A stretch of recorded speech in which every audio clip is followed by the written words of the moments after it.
Sounds groovy. All right, hello everybody, and welcome to Honey Badger Radio. Something a little bit different. This is the second in a series of videos I'm going to be doing every Wednesday around this time, covering the events of GamerGate 2 or GamerGate 2.0. I don't know, whatever people are calling it. For some it's like a continuation of GamerGate from before. For some it is indeed a sequel. But we are live, and I am here with Problematic White Guy, because, well, first of all, it's because I like the work you're doing. So I've been involved with Gamergate since before Gamergate. Like, I was talking about stuff like this in the culture. Some people refer to it today as the culture war, or whatever, the fandom menace, the fellowship, whatever it is that they're like responding to. But I've been talking about this for over 10 years. And from the beginning, I've always said, and I maintain, that the issues that we're facing are not, in fact, a product of just like, a general sort of like miscommunication between journalists and the consumers, or whatever, right? And that it was, for me, it was always an ideological problem that we were going to have to confront at some point. There is a saying that, like, if you have fundamental value differences between people, whether you like it or not, it's going to become a conflict, and that's what we're starting to see now. I mean, I think it could get a lot worse. So when I looked at your videos, and I was watching some people doing videos, and most people, they report on the drama, they talk about an article, so-and-so said this, I can't believe they did that, etc., right? And I'm sitting there going, yeah, I can totally see that. Like, nothing surprises me. Nothing the journalists have done, nothing the games journalists have done, nothing that these like consulting firms have done, none of it surprises me. But yeah, it takes people, it shocks people. So when while I was looking at what other people were saying, I came across a couple of channels that were actually seeing, like the kind of not just the root causes, but the various connections to things that have nothing to do with, or you wouldn't think have anything to do with gaming, that are connected. And you were one of those channels. So that's like a long way of introducing you to my new series on Gamergate, where I want to talk to people who are actually doing really good work, looking at the research and seeing all of the sort of connective tissue on this cancer. So welcome to the show, Problematic White Dude. Oh, well, thank you. Thank you for having me. It's really nice to get an introduction like that. I too have been dealing with this for decades now, to be quite honest. Yeah. Well, like my background, like I went to Savannah College of Art and Design 20 years ago, and I got in their game design program. And so I was at GDC back in 2009, and I've seen this stuff from its inception point, basically, and that's why I'm not in the game industry, is because I knew I could see the writing on the wall from 15, 20 years ago. It's an interesting thing to watch some people just try to, chase after the algorithm and add their little 2 bits here and there. I've currently got no real following, but I think it's more important to actually blaze a trail and see where the evidence leads. So that's thankfully why you invited me on here today. So I definitely appreciate the invitation. Yeah. So let me know, guys that are watching, how things sound. Somebody says you are roboting in the space. I mean, on my end, everything seems to sound fine. So if it's an issue that you guys are here, that you can't even hear us talk, let me know, and I'll see what we can do. It might be an issue with Twitter Spaces. Yeah. Twitter Spaces is a little bit janky. Seems like there's some lag, and I don't know, it's a little unreliable. So if that becomes a problem, we may have to it's in the stream, we're okay. So it seems in the space only. That's weird. All right, well, thank you. Anyway, so all right, let's look at some of these links. So I watched your videos, and I guess I'd like to I kind of put a couple things in the in our DMs that I wanted to bring up because people were talking about it. So I will make a mention of those really quick, but I think it's connected to these kind of broader things that we were looking at. So what we got here is first we have this new thing. So Black Girl Gamers threatens to sue. Black Girl Gamers is a, I guess you could say they are a, what's the word I'm looking for? Consulting firm, I guess. Indeed. Yeah. Yeah. And this comes from Fandom Pulse. So my friend John Delarose, friend of the channel, writes for Fandom Pulse. He used to write for Bounding into Comics. You guys might know Bounding into Comics. But the Bounding into Comics got bought by China, and so he left the company along with Jonathan Trent, who I also have had on the show before. Jonathan Trent now writes for a different website. I'm trying to remember what it's called. It's That Park Place, which is another resource that people have been using a lot when discussing these things. So speaking of That Park Place, Black Girl Gamers is threatening to sue them. This is because he accused them of something that they were in fact doing, which is hiring discrimination. And the reason why I want to bring this up is because everybody's talked about this already. They've talked about how hypocritical it is and all that. And look, I get it. Hypocrisy sucks, but the thing is that the people we're dealing with don't care about hypocrisy. They're completely indifferent to it. All they care about is the revolution. All they care about is their goals, right? But it is telling that they were hiding, like they didn't like the fact that he revealed this, even though they had said that they discriminate. Like they've openly, boasted about this on other, in other things they've written and talked about at speaking engagements, but they didn't want us to know about it, the people who actually give them money.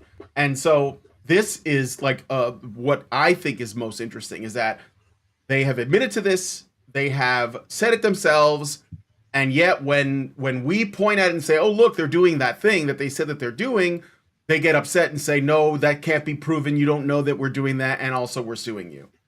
So this is, and so it makes you, so you got to ask, like, why do they believe that? Why is it okay for this hypocrisy to go on? So I don't know if you have any thoughts on that. Oh, totally. Yeah. Yeah, well, I mean, a lot of what we're seeing from actually emanates from the HR hiring practices that began back in the 1990s, quite honestly. Like a lot of these companies, the game design industry has had game colleges available for people to go to for 20 years. And yet the number of percentages of women that come out and get into the industry to do technical positions is still what it was 20 years ago. So this whole idea that they can reinforce representation through sheer gross number percentages is a form of conceit. And since there's not actual women who want to be in the game industry, they start bringing them in through HR first, and then they're all kind of drinking the same Kool-Aid, and they look for people that fit into their ideological molds, and that spun out into these consulting firms. That's where Kim Belair came from, was marketing and HR are the primary area, and production is where they'll hire women, and they become mid-level managers, and so they kind of get to be like gassed up mids and get way too into their position, and then they just, they're led by their heartstrings, and this ideological, kind of nudging that they do really speaks to them, and they're able to just kind of not see past the delusion or the haze of their own delusions. And so, they'll sit here and they'll do what they do, and then they'll try to use, little catchwords or things like that to not be held accountable for what they're doing. And then when you go and actually break it open, then they freak out, and then they start throwing out the lawsuits, because this whole thing that they're doing right now is to try to keep people silenced in a civilized way. But I always say that, no matter which side of the spectrum you're on at the extreme polar ends, you're going to encounter censorship and brutality, just in different forms and different levels. One side does more censorship than brutality. The other side does more brutality than censorship. And so, to get yourself out there on either extreme is kind of, you don't really want to live in those polar opposites, because everything just becomes so, diametrically, it's a, I know they hate this word, but binary kind of yes or no, right or wrong kind of thing. And there's no actual humanity left where you can have wiggle room and just, be a person. And so it's like star-bellied sneeches, everybody just sitting here, like assuming that they see the thing on the other side being the correct way, and everybody should just fall in line with that, and anybody who doesn't is somehow, utterly evil. But there is something that I've been saying for years, and that, it's far more polite actually, an honest threat is far more, considerate than a disingenuous promise, any way, any shape or form. And that's what we're going through right now, is we're seeing all these people who try to use their vaulted positions, their, inflated sense of self-importance because they have degrees from academia, and, like, they just assume that they know better, not that they know different. And yes, anybody who tries to give them a little bit of perspective and, open up their mind's eye and their purview to this whole matter, it pisses them off. And they double down, and like they become more extreme in their, vitriol. And, like that woman that we're going to bring up in that other article, like calling for a purge openly and actively. I mean, just because they divorce themselves from the brutality, they see themselves somehow being, civil and better. And, I used to work in a holistic naturopathic doctor's office for like 7 years, right? Because, like I said, I didn't want to go in the game industry because I saw what it was going to be. And so I tried to take my talent, skill, and ability to a forum that I thought would be appreciated. And I would talk to people about these matters. And ultimately, over the course of, because I was living out in the West Coast at the time, the ideological woke mind virus overtook the office. And I became like, the weird, creepy white dude in the corner, I'm just like, and so I had my own, getting sidelined and having a diverse woman of color reboot story happen and play out right in the middle of COVID hell world. And, like they offloaded me when, it was one of those things I kind of said, I may be like, rough around the edges, but that's what people kind of need in a holistic setting, so they can actually understand that it's not just this cult of positivity and this delusional way of thought, because to be too, negative is just as bad as being too positive, because you don't allow yourself enough, of a spectrum of experience, and everything has to be a certain way, and you end up just losing your humanity and losing the whole plot of living a life and encountering people. So this thing that's with Black Girl Gamers, it's really just, it seems to be an evolution of that kind of mindset, just taken out to the nth degree 30 years beyond where the inception point was. And so now, they think that anything they say, think, and do is completely beyond reproach, and we're all just repugnant and deplorable. But, I've been called extreme right by people who are on the left, and been called extreme left by people that are on the right. So it's just kind of like, I'm just a dude, I'm just a problematic white guy, like, and that's why I use that name, quite honestly, is because it's just like, I don't mind, I am problematic, but we all are, ultimately at the end of the day. So I don't know, it's an interesting situation, and the way that these women are just utilizing the legal system in arbitrary ways. That's the issue, is like, I believe in freedom and liberty, not, law and order is okay to a small degree, but we're getting into a world that's way too caught up in the idea of this is a land of law and order. And, that's where the lockstep, kind of jackboot mentality starts to come in as well. And you can't have that much, law and order without removing the whole concept of being able to just live free and, actually having unalienable human rights. But you try to explain that to either side of this situation and they freak out, I could say something like incredibly controversial to the degree of, when it comes to like pro-choice, I'm like, hey, I believe in body autonomy rights. That's why I didn't go along with the COVID mandates, but they hear that and then they freak out when a couple years later the Supreme Court goes and says, well, you did this, you bit off, you're getting exactly what you deserve because this is what you put other people through. And so if we have a system of equality and fairness, if we're going to put it into a security state mindset, then this is going to be the ultimate outcome of a situation like that. And it undermines everyone's civil liberties, and it makes us all divisive, and we become like this pit of vipers, and that just, keeps us all distracted on each other, while the actual danger that's coming from this, globalist deception conspiracy from high level financiers and things like that they just get to go by, unnoticed. But that's magic. Magic isn't the woman in the red dress. She's the distraction. Magic is the mundane stuff that you're not paying attention to. And that's why I wanted to do my research in the area where no one else was doing it yet, because to me, it was just one of those things where it's like, well, everybody's just walking right over this and looking right at, like, the woman in the red dress and freaking out. And, Sure. And that's what they want, for us to Mhm. actually start having conversations and get to the deeper heart of the matter and find our humanity again, then we could all actually come together and undo a lot of this, control state mentality, because we would actually understand that our rights, our freedoms and liberties are far more important than security states. But I'm eating up the air, so Well, let you. No, I hear you. I hear you. Yeah. So let's establish a couple of ground, rules here.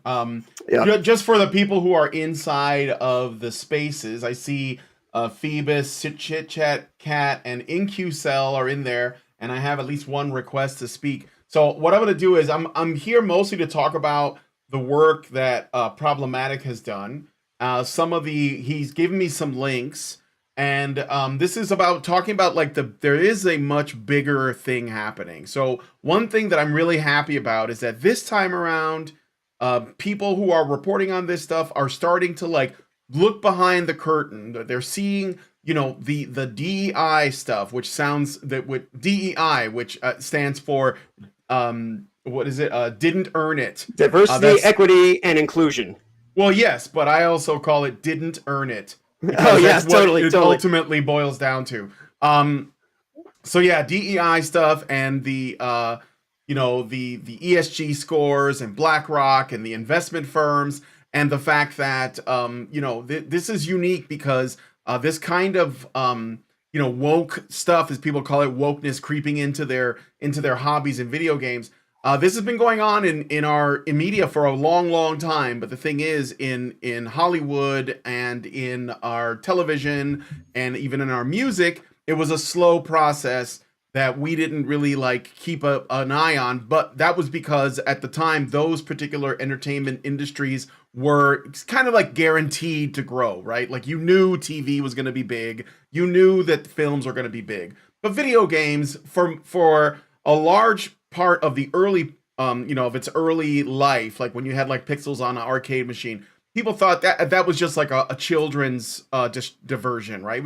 It was a childish thing. It wasn't really a big thing until the games started to get more deep, and the stories became more complex, and you could bring them home and you could play them on your computer and so on. And suddenly these people that wanted to use our culture, they were interested in the arts, which is a whole other subject that I could get into, but I won't on this show. Indeed. Because I will, but not on this one, maybe another one in the future. They said, oh, we can use this to push our messaging. But they had to jump on it quickly. And so they did. And this is the thing about GamerGate 1, was that you had people that were, bloggers that wanted to write about stuff they cared about, and they were activists, and they wanted to bring that into, whatever job they could get their hands on. And some of them became games journalists. And so they would use their sort of education or their programming to essentially try to tell everybody else what, like you said, what the right thing to believe is, what the right thing to do is. And if you have moved beyond this, you might have seen that guys have written about this for a long time. I like Thomas Sowell, for example, and he has written about these people as, he calls them the anointed. They're basically people they're smarter than you, therefore they know what's best for you, therefore they get to decide, how to use power, how to influence your life. And of course, they never have to take accountability for when it becomes a catastrophic outcome. And so that's what we are seeing in the gaming space. So anyway, I will allow people to give their comments if they want to speak. But you're going to have a time limit, maybe 30 seconds or something, just to make a quick point. So I saw that some people left. It's okay. You guys can raise a hand and say something if you wish, but I'm going to limit your time this time, because we are going to be going through quite a few things on the show today. So if you guys could please give this video a like, no matter what stream you're watching it on, because I do have it going out to Badger Live Streams, which is our main streaming channel, and also Honey Badger Arcade, which is my gaming channel, where I typically talk more about GamerGate stuff. But this is big enough that we should be addressing it on both. So please hit the like button. And again, if you want to send us a message, I will read your super chats and super chows over on Badger Live Streams. Just go to feedthebadger.com/justthetip to send us a super chow. Albert Nader Retro just gave us a super chat and says Melanie Mack is apparently at the top of the hit list for this purge. Yes, that is something else we can talk about a little bit. She is essentially a gender traitor. And our channel mostly Badger Live Streams talks about men's issues, and so we end up kind of like opposing feminism, to be quite honest. You know, like that's kind of what we have to do, and that's what this is. That this infiltration, it comes from feminists. That's how it always starts off, and but it is something bigger than that even. So anyway, I just wanted to get that out of the way. So let's look at the first thing. So I'm going to look at Black Girl Gamers. We already touched on. I just wanted to say that they are trying to sue That Park Plays because he told the truth. And the main reason is essentially they don't want to get the attention that they're getting. And that's why they're doing it. And then we have this other story. BBC's Jules Hardy calls for purge against gamers, opposing Sweet Baby Inc.'s forced DEI. And what does she mean by purged? Does anyone know? Because I mean, they could just say this is just being hyperbolic. But what do you think she means by that? Problematic. Well, you know, I think that it's a thinly veiled threat that's done behind softer language. But purge is not exactly the softest language to use. You know, I mean, and that's just like we're a month into this thing, and that's where they're already at. And so, like, you know, with you know, say like with the work that I'm doing, if this actually picks up and starts to go a little bit more mainstream, which is why I brought it to Nerd War's attention, because he's got a much larger following than I do. Because, you know, this is when you're going to start seeing, once this actually gets into the point where people understand that this is a globalist threat that's infiltrating us, you'll see them try to throw little, you know, like little smaller entities like your Sweet Baby Inks and Black Girl Gamers under the bus, because then at that point in time, you know, they're just going to try to save themselves. But for right now, what you're seeing is this reaction point happening where, you know, they back in you know, the 2016 election, when they came up with the, oh well, you're just deplorable, and like, you know, it's always fine to punch a Nazi and all this kind of insanity, you know. And I'll be honest, like, I was living in the Pacific Northwest at the time. I'd been there for nearly a decade, and you know, the woke mind virus, like Seattle and Portland and shit. Oh my god, yeah. Oh yeah, dude, I lived in Kirkland, which is the clean side of Seattle, which is even more. That's where I worked at the doctor's office. So I was, you know, I myself was, you know, becoming more and more incepted by the wokies and whatnot, because you're there with people that you think that you can get along with and whatnot. But it took what happened with COVID to really kind of open my eyes and make me realize that, you know, allies are all lies. And as soon as you step out of line just barely, you know, that's for you, you know? Yeah. And so, like, you know, that's where, like, I'm back in the Midwest now.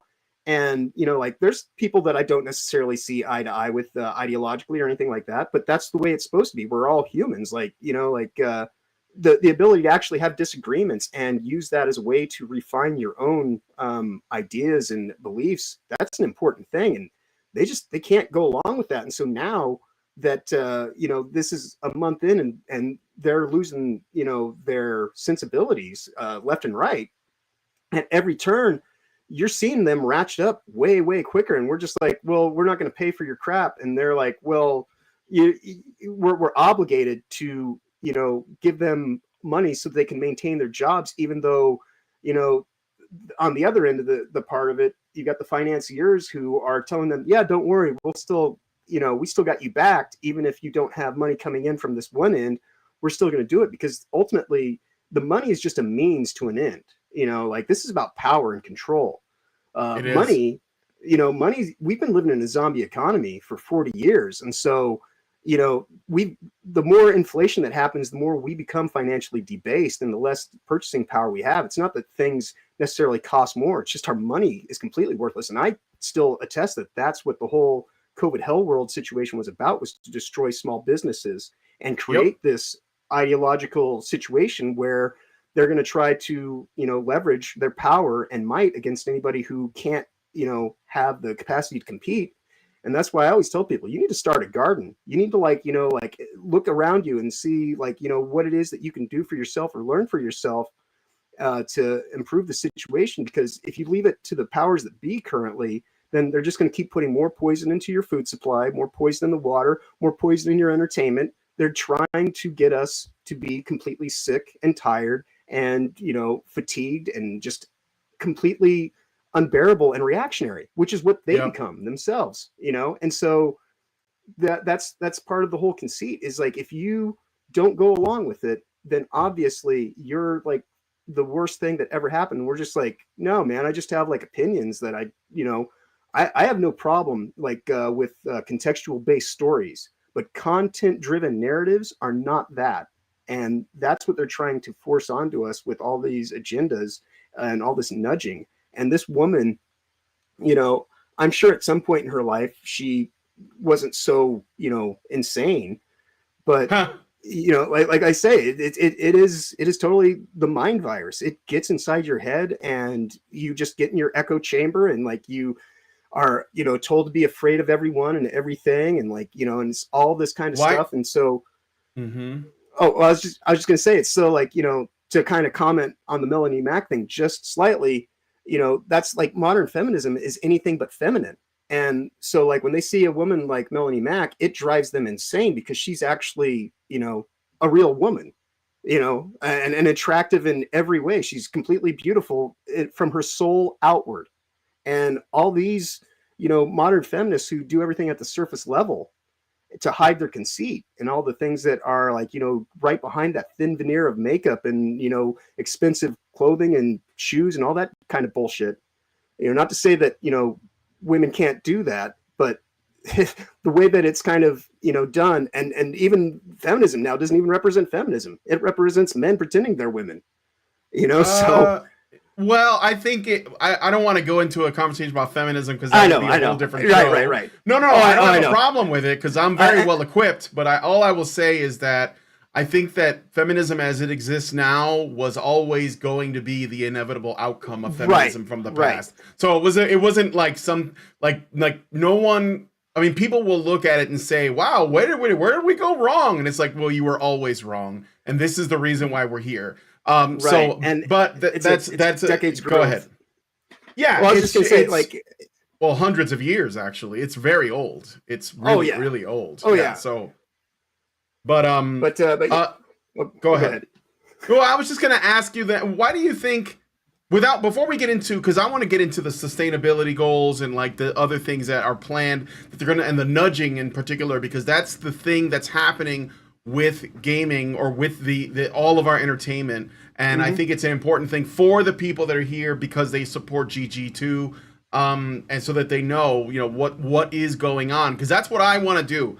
Running this channel, my goal is to not to talk about every single time somebody tweets something and they say something that they think is racist or sexist, because that's an ongoing thing that's going to always happen. I want to talk about what are the long-term goals. And I saw that in your video, you, for example, had several clips from James Lindsay's appearance on Joe Rogan's podcast recently. And I've been watching James Lindsay since the grievance studies, hoax that they did with Peter Boghossian and Helen Pluckrose. And I even had Helen Pluckrose on my show, and I talked to her at the time. It was years ago. And he is doing really good work analyzing all of this stuff about stakeholder capitalism versus shareholder capitalism, which I've talked about. By the way, neither of those things is capitalism, but I digress. Right. And and also things about the carbon emissions and the green the climate change stuff and all of these other things and BlackRock, etc. So this is what really is important, and I'm glad because I do see more people talking about it. You mentioned Nerd Wars. I thought that his videos are really good. They go very in depth. It's not conspiracy theory. It's not crazy. It is the culture, and they know that. And culture has a massive influence on people. This is why we have to clean it up. So anyway, I was going to ask you, though, why do you think it's almost exclusively women that are doing this? Well, I think that there's a certain level of, like I jokingly refer to them, not so jokingly, but it's like guilt-ridden woke white women will be the death of humanity.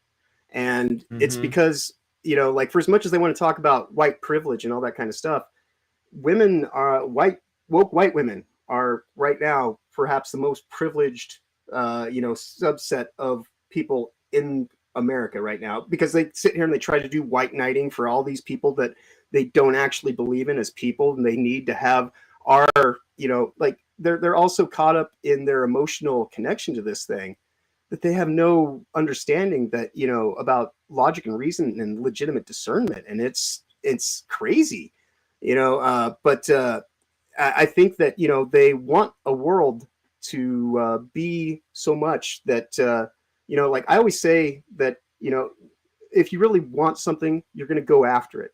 But if you only want something, then you're going to stop right there at that level. And so for all the things that they think that they want, they just want to want those things. And so they're actually in their, idealization point where they have a struggle. They can, be activists towards these things. They can point to the people that, around them that they see something wrong in.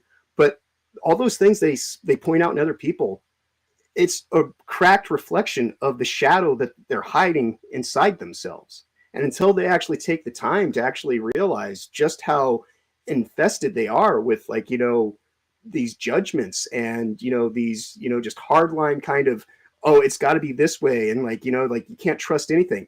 The more that they create a world that's divisive like that, and it does no one any benefits in the long term. And so, I think that in some ways, equity is not equality. Equity is revenge. And if they actually wanted to, talk about like feminism being such this great thing, then they wouldn't be committing the exact same, sins, as it were, that they rail against. And so they're no better. They're just different. And they're actually even more bloodthirsty. Like I remember on just a couple weeks ago, International Women's Day, I saw so many posts that if a man said anything like that, there'd be a cop busting down their door before the sun rose, Oh, and yeah, that they do that every year. And wait until International Men's Day comes around. Let's see what then. Now check on Twitter when International Men's Day comes around. See if there's a Google Doodle for that. Right. I mean, I'm not angry about it. I mean, I don't care. It doesn't change my life much. But it is an obvious, stark thing you can see. But let me ask you this, because you mentioned woke, like guilty white women, and I hear this a lot. But like, there's a lot of really angry non-white women out there. Alyssa Mercante, probably, I don't know if she would consider herself white, but her last name sounds Latina. You got Kim Belair, you got Black Girl Gamers. There's plenty of this. So like, that's not the same, is it? I guess I should refine, like when I say white, I don't even necessarily mean Caucasian. I mean like white devils, white, like white collar women that have like these inflated sense of self because they, they have a job with like, privileged women, basically. Women who live in the first world. Right. And they have no, understanding or connection to the world that's around them. And, I worked in this, like I said, I worked in a holistic doctor's office. 90% of our clientele was women. I was the only guy who worked there other than the doctor who owned the practice. Her husband was there with me to keep an eye on me, basically, and even though like, because I might say something out of turn or like this or that, or I might like, actually give people perspective. And, because when I was first hired, it was like, oh, well, we want you to talk about like, these, things that aren't mentioned, and I was like, oh, I get the opportunity to be a wizard and actually dispense some, good advice along with this medicine. Because I used to like, I was the guy who mixed their tinctures together and like I did all the kind of stuff. And so, like if you took me back to like the 1900s, I would be ostensibly a doctor.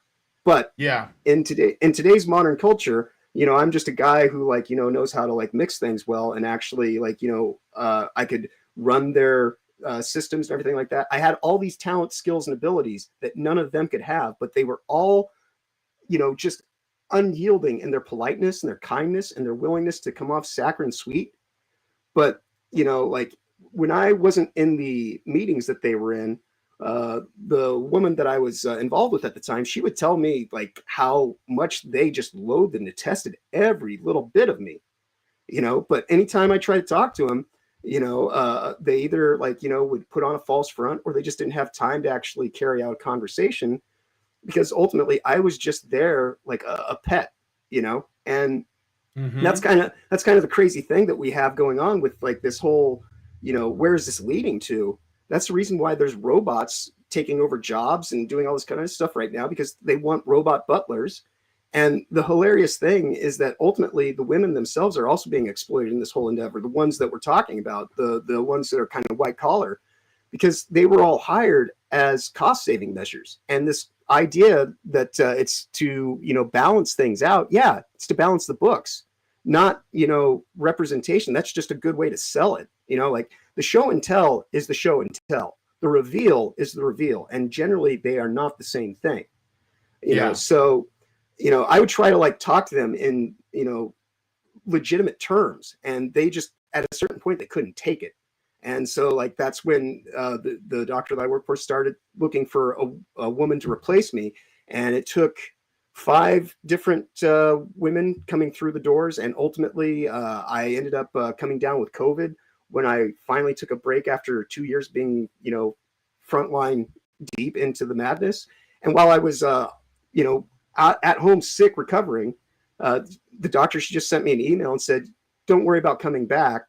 And she threw some money at me and just like, and that was it, and it's like, all right. So when push comes to shove, when it ultimately mattered most to actually have quote unquote a community and show care and love and compassion for your fellow man, you pushed me out in the cold and shoved needles in your arm. And so, however anybody wants to take care of themselves, it's not for me to tell them. But if you're working in a holistic, naturalistic practice that is completely against vaccines as kind of like the foundations of it, when you go against that, that shows you to be a virtue signaling asshat that means nothing and has nothing more than just a surface veneer of polish on you. I may be rough around the edges, but I'll tell you straight up, like, where I am and, what's going on with me currently. And as I progress through my life, I change, I ebb and I flow, like I actually have, experiences to draw from. But a lot of these women, they just get locked into their little safety bubble and they just want it to be like that for always, and I think that that's where some of the conceit starts to seep in. So, yeah, well, there is definitely a problem with pride in our society. Like people that like are extremely prideful and they get ego invested in things. And I think it's one of the reasons why so much bad can happen and no one will, or very few people will have the courage to say, what, I was wrong. And I've like contributed to something that's, that's how you get like that silent majority that they don't speak out because they're afraid that they're the only ones. And so, they keep it to themselves, but we can get like, I don't want to go too out of the way here, but let's look at, okay, so let's talk a little bit about this nudging thing. Yeah. So I saw this article, I sent it to you, but we can look at some of the ones you sent because you sent some similar ones, and it was from footprintmag.net, and I started reading through it for patrons. That's if you want to join us, by the way, as a patron, guys. Go to feedthebadger.com/support, or not support, but just go to feedthebadger.com and start a monthly subscription. That lets you become a patron and you can participate in all of the extra content, or you can just check out the Discord for free by going to badgernation.online. That'll give you a link to our Discord. Be sure to follow and check out Problematic's stuff. There's a link to his YouTube channel and his Twitter. In the Problematic White Guy, there's a link to that in the description of this video. So give him a sub. He's very small, but it doesn't matter to me. Like, I prefer that there are people doing good work. And I think that there's honestly, just to get a little bit conspiratorial, I think the people who do some of the best work that have the most to say, that's probably like a real gem of information that people can use, they tend to be smaller channels. And I think it's because they have less mass appeal. You know, like if you wanted to be really big, you could just toe the line and you'll be huge. But if you're going either in depth in something, like where maybe it's beyond what people want, like a lot of people just want surface level stuff, it's going to be really hard for you to grow. But I find that, you know, you just don't know where you're going to get the good stuff. And I think that this guy has good stuff. Nerd Wars also really good stuff as well. And I'm trying to get him to come on, but he's really busy. So anyway, this article is from footprintmag.net, and it's called Green Nudges for Gamers, and it reads, can video games really encourage sustainable behavior? So do you, any of you guys in the chat, know what they mean when they say sustainable behavior? And I mean, obviously you can't answer right away, but you know, right? Problematic? Oh yeah, like when they talk about sustainable behavior, they're talking about, like, you know, all this stuff goes back to financing ultimately, and they're talking about like the longevity of the business. And so, you know, I used to tell people in the doctor's office, like, you know, a lot of this stuff comes down to like matters of supply and demand. And if you can artificially, you know, deflate the demand, then you actually increase the supply. And so, you know, when they talk about carbon credits and offsets and all this kind of stuff, you know, the leveling or actually the widening of the gap is so that we can't actually compete. And that's part of the reason for making all these things, you know, so subpar and substandard on the mainstream kind of level. Because, you know, like if you were to talk about what is legitimate capitalism, it is small businesses that compete and, you know, keep each other sharp and actually have to, you know, vie for their audience. Whereas if you get into this corporatist kind of construct that's taking shape, and if there's less people that are able to platform and compete on that level, which is kind of like going to, like, you know, my YouTube channel being small, like my last two videos have both been flagged by YouTube as, you know, being disinformation. And so I take that as a sign of pride, because it's like, dude, I have like under 100 subscribers on my channel. You know, like I'm one away from 69. Woo, 69. But here, but, you know, it's what, right. But, you know, like for them to come at me like that when I have like so little voice in this whole thing just goes to show that I'm saying stuff that they don't want. Erotic. Indeed. I'm evidently, no, it's all right.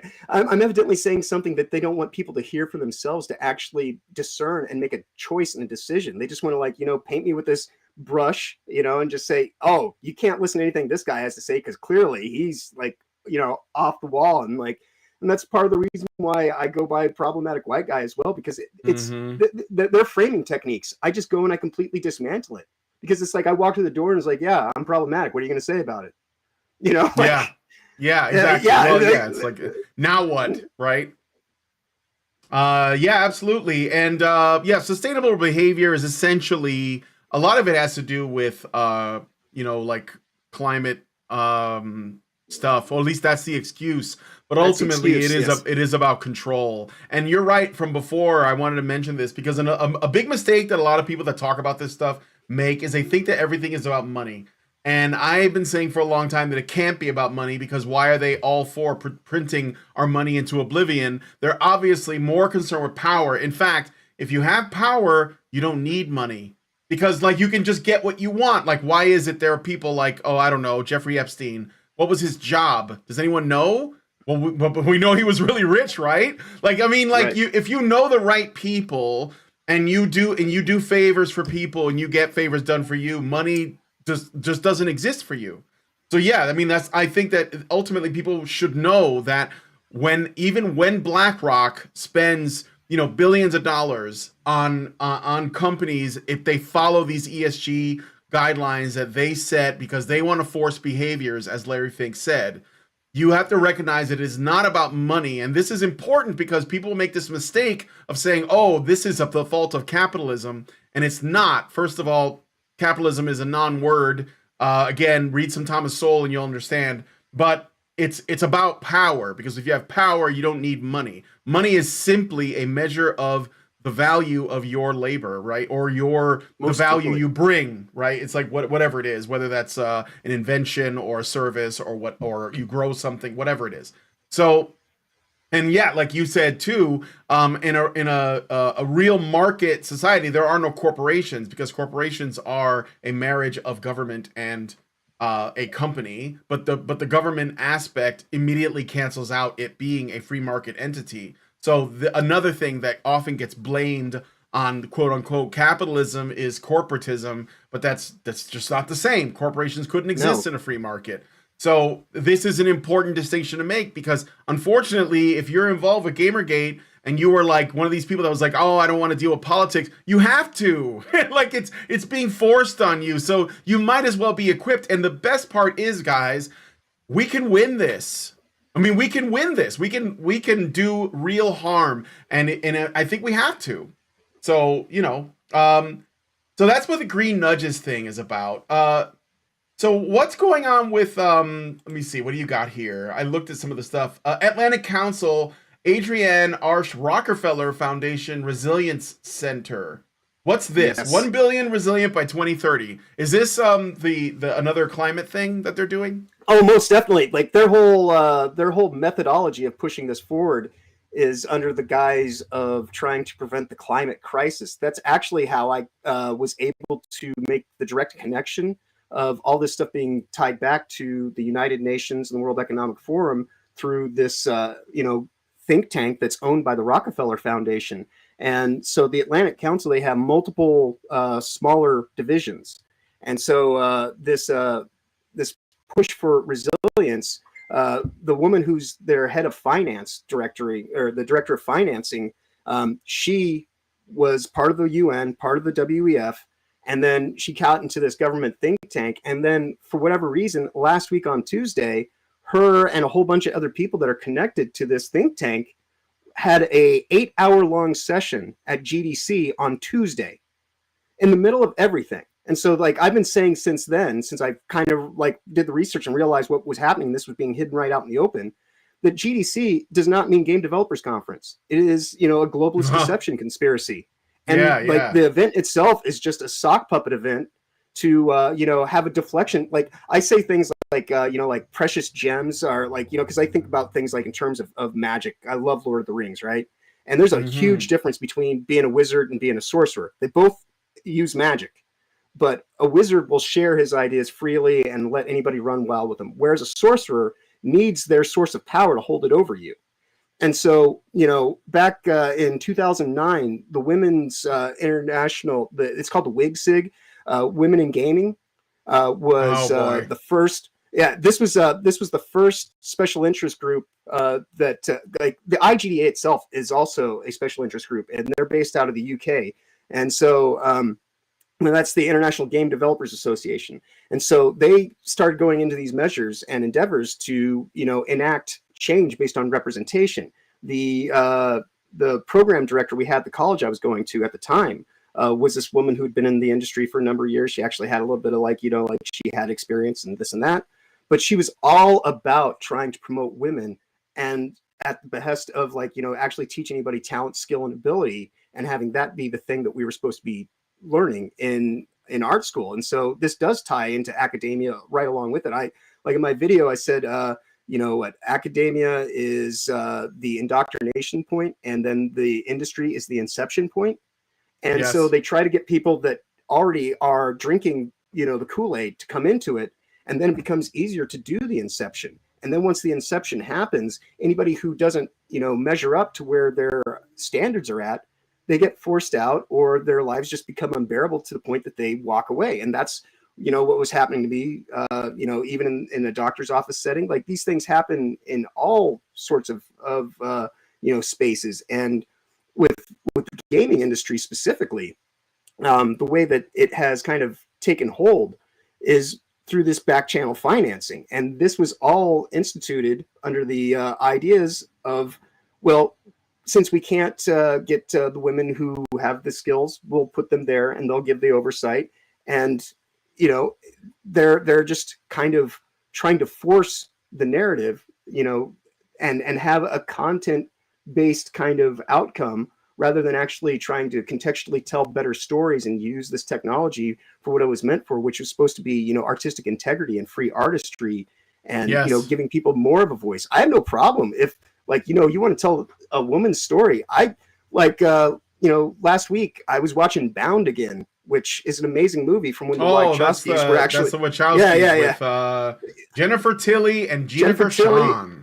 Indeed. And you want to talk about and some Joey strong Pants, women. but yes, indeed, and that movie's great, and like, you know, and you're talking about like two lesbian leads in the story, and it's about like, you know, how they're doing all this stuff, and I have no problem with that, you know, but like when they try to force this issue and make it about anything other than who the context of the character is, and they just like, you know, go out these archetypal. But you see, the problem with Bound is that Gina Gershon and Jennifer Tilly are really attractive, which means they are all about the male gaze, which means that men benefit too much from watching it, which means it's problematic. So we can't have that. That's they would ban that movie, or they would remake it with, like, you know, Lena Dunham and Amy Schumer, and then we'd be subject to that, you know. We're like Monique, like Monique, and you know, I'm serious, and like we're not wrong, you know, and that's what we would be saddled with, because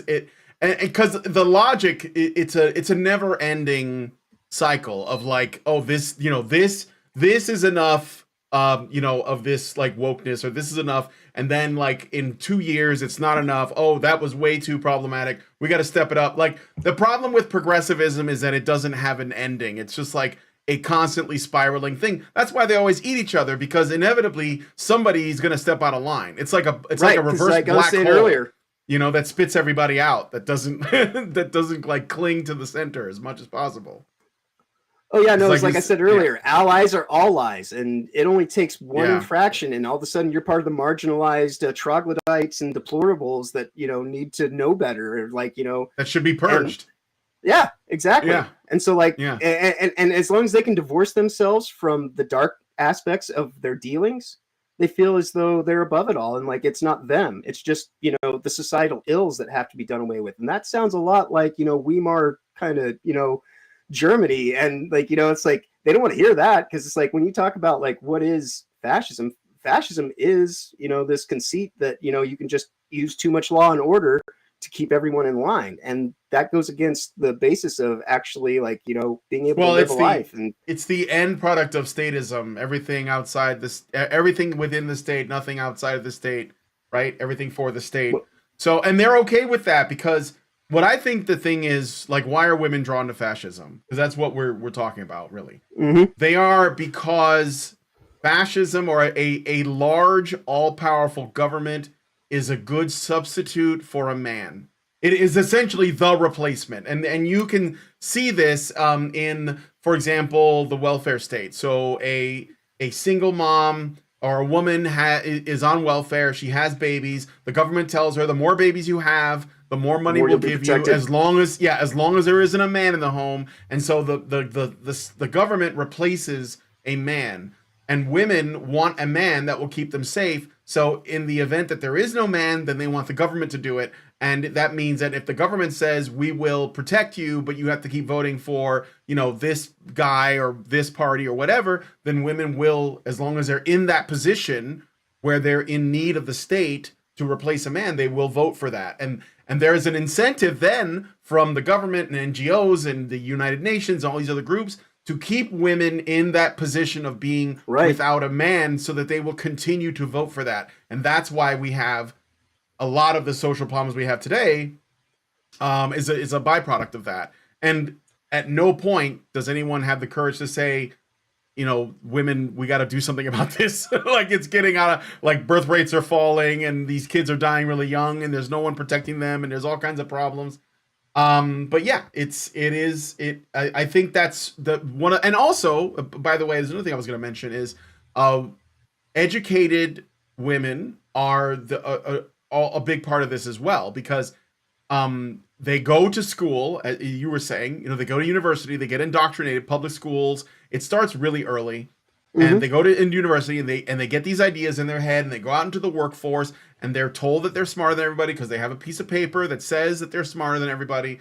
and they start playing that out, and they only learn this kind of like this Maoist education about that teaches them about their world, that they're oppressed and that men are out to get them and that they're the enemy, but they're smarter than them and they're empowered and they can, make change in the world. And so they go out and do that. And I think that this is there was a statistic not long ago that came out that said that in the United States, black women are the most educated demographic, which means the most indoctrinated like demographic, right? Because like to get a degree is not hard. Like the standards are in the toilet. And I'm not saying that anybody's dumb, but I'm saying that if you go to get a degree, you're going to get one, you're going to be 6 figures in debt, and you're going to feel smarter than everybody, and you're not. Like I think I've learned way more just being on the internet than I ever did going to college. And I did go to college, Most definitely. I tell my nephews right now, like they're interested because like, I went to game design school and all that kind of stuff. And it's like, they're kind of like, like, oh, I'd like to do that. And I'm like, don't, buy a Steam Deck, buy a Steam Deck and get some open source software that doesn't cost you anything. And for under $1,000, you can, as long as you got the talent, skill, and ability and the drive and the passion to do this thing, that's what matters most about getting the job. That degree is completely superfluous, especially when the most that they were trying to teach us was to prepare to go to GDC every year to do networking. And, it was about selling the sizzle, not the steak. And, like that in and of itself was just kind of like, all right, this is completely inverted. And what does this lead to? And, and so, that's why I said by the time I got out of college, I was just kind of like, I'm going to go focus on like using my talent, skill, and abilities in arenas that can actually utilize it. And, maybe I'll get to the game industry again at some point in time. And, I had a small opportunity because one of my friends works for Rockstar, and they tried to bring me in, and I told them, all right, can I just start in QA? And they're like, well, you got way too much background for that. You should be in design. I'm like, if I'm good enough, I'll end up there eventually. And if you just try to make me run with the people that are coming out right now, I'm not going to be able to compete with that because that's not who you're looking. I'm not who you're looking for in those roles, and that's the thing is like, I firmly believe you want to make something better, you have to know how to break it and then fix it and like, make it more robust and actually deal with all these things. But what they teach now is, easy buttons and like this whole drive, like, like I have no problem with a little bit of robot assistance. Like I couldn't do half my research if I didn't employ, using an AI search bot to go and verify some stuff. Cause like that was a way that I was able to completely connect the dots between the WEF and the United Nations to the stuff I was researching, and really like, just gave me a reason to just go on to it fully. And, but ultimately like I was saying, the interesting thing that we're finding is that, a lot of these women that think that, cause it also plays to the sensibility that women want the top 10% of men. Well, when the man is a conceptual idea that's actually the government, then it's just like no men can compete with that. That's like the hypergamy taken to its logical conclusion, basically. Right. It's just like 100%. How small businesses can't compete with this corporatist kind of world that's evolved, from the clown show that got incepted in 2019. And so like we're creating all these situations where like everyone's just finding it easier just to go along with what's at the surface level, because to actually have depth and build character and struggle, nobody's built for that by and large. That's not what they reinforce. They don't try to teach you to like, take the slings and bruises as they may come and try to find a way to like rise above the difficulty, like, and so we end up with all these cry bullies who, talk a big game, but then when push comes to shove, they immediately start looking for the brute squad to come in and like take care of their problems for them, and that's to go back to that whole statement about the purge. That's what that's about. She doesn't want to necessarily end anybody herself. She doesn't want to take them to Minecraft world by her own doing, but she'll certainly be glad to have like, a security state come in and do that for her if necessary, and if not today, definitely within 5 years. And that's like the whole kind of initiative behind like, can we do this 2030 society where you'll own nothing and be happy and just be complacent and docile, and so when they see men that are actually still men and women that are still women, and that goes against this whole kind of, top-down kind of mentality of the control state, that's why we're the people that they try to rail against the most, because Yeah. we're actually the legitimate competition for what they are trying Well, to artificial make yeah. artificial and superlative. Yeah, I think especially the men, because men generally tend to be more independent, more willing to take risks, more able or willing to like sort of like live on their own terms, and they are less sort of codependent. And the state hates that because a woman that is with a man like that is also going to be more likely to vote against the government. That's why I said single women generally vote more government. Married women Right. vote for less because they're concerned about their family and the role that the state plays in it. So they generally tend to vote that way. And I think that an independently thinking man is a very dangerous thing to these people. And this is, I think, one of the reasons why male spaces they've been getting broken up for, Mm-hmm. a long, long time, like way before video games existed. If you think about it, going back to like when men would go to like, hunting lodges or golf clubs or fishing trips or whatever, and they go with they get away from the house for a while and go hang out with their buddies.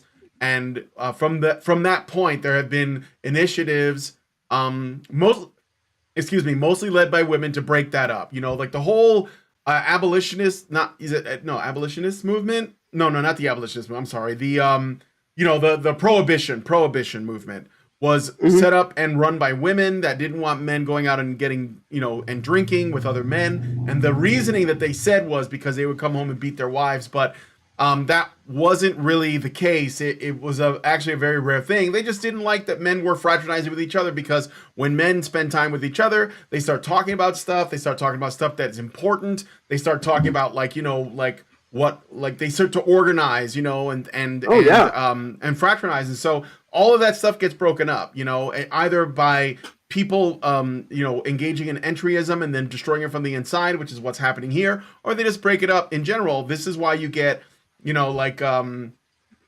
a quick aside, you have like these forums where men are talking to each other about dating, and they're talking about fitness, or they're talking about sports, or they're talking about whatever, right? Girls. And all of that is like considered, they treat it as dangerous. They're afraid. The government monitors them. I don't know if you know this, but like you probably do. You know that the CIA and the Department of Homeland Security and these other groups, they monitor these majority male spaces. That's why they're involved with this stuff on Steam, but they're also on forums for manosphere content or incels or whatever it is. Political discussions. They're on Reddit. They're on 4chan, and they're doing that because they're monitoring male behavior. And they often, will make that an issue, and you'll see activists will start coming out and journalists will start coming out, and they'll base, this is a problem, isn't it? These men all hanging out to get together. It's really just about control. It's about breaking this up, because men are that are organized and they're working cooperatively. I mean, there are things they can do that not the state can't do, because it's generally inefficient, and it also is run by men. So like this, I think that's the reason why I think the gamers got targeted, because it's something that men were doing mostly, and they were doing it without anybody's like they didn't need anyone helping us out. We were having fun over here doing our thing, and they were like, well, they can't have that, so they start problematizing it. And they start to, you get people that want to, they say, oh, would you guys let me, join you or whatever? And then they join, and then all of a sudden they're like, oh, this is all great and everything, but could you guys change this thing and act this way and stop saying this thing? And all of a sudden it's nothing like it was when they first joined. So this is the thing that I think people have to respond to. Oh, you dropped? Let me invite you to as co-host. You did get quiet, and I'll invite you to speak again too. Sorry about that. See, space is a little janky. Thanks for telling me though, John. So he should be joining in just a moment. There's a little lag. So if you guys have any questions or anything, and I'm watching the folks that are on Honey Badger Arcade, what's up? If you guys have any questions, send me, a super chat or a super chow, and I will be sure to read it. I did get a super chat from Iggy Thunders. He says, gamers will win because we have the power of God and autism. That's right. Christ is king. The real Bob Newman says GamerGate needs game devs too. Well, we got Grums. Grums is he's been very vocal. Let me see if it looks like he dropped out. So I'm gonna wait and see if John gets back in. Let me see. I see that the in QCell, you're still there, I see. So let me just ask him to join again. Let's see if he gets in. Yeah, this thing's a little bit jank. Elon Musk, you need to get on that. Fix this. This could be a really good tool. Could be a really good tool. Raging Rat says why? I don't know what you mean. I checked the links for the guests. Neither are working. Well, that's weird. I may have to do another one, I guess. That doesn't make sense. One guy is better than none. Let's see. Problematic white guy. Yeah, I see that. I'm gonna wait and see if he comes back in. I sent him a message. Still nothing. In the meantime, I can look at some other articles. I do have a bunch of stuff. As you can see, though, if you look at the GDC conference, which is supposed to be the Game Developers Conference, they don't talk about video games. So we got this workshop. It's the Climate Crisis Workshop. Use your game developer superpowers to fight the climate crisis. Again, it presumes that there is one. All right. Oh, there you go. You're back. Okay. Cool. Technical difficulties. I was spitting too much truth again. It's all right. It was. I think it was Twitter. What was the last thing you heard me say? Geez. I kind of freaked a little bit. Yeah. Don't worry about it. We will. Let me see. Brian, you should invite Turning Point's Ryan Grimm to Fireside. Well, I'll look him up. I don't know who that is, but just tell me in the comments after. Put a comment in. Oh, you were talking about the temperance movement and how. It was actually the prohibition. Yeah, they were using it to break up, basically men going to bars. I was just basically remarking that, it's all about breaking up male spaces. So right now, you got the Department of Homeland Security, and they're monitoring male spaces, like the Manosphere, or right. or Reddit, or 4chan, or gaming on Steam, groups, and this is known. So it's not they'll tell you it's because we're worried about violence or whatever, but they're just monitoring where men are at. Most definitely. Up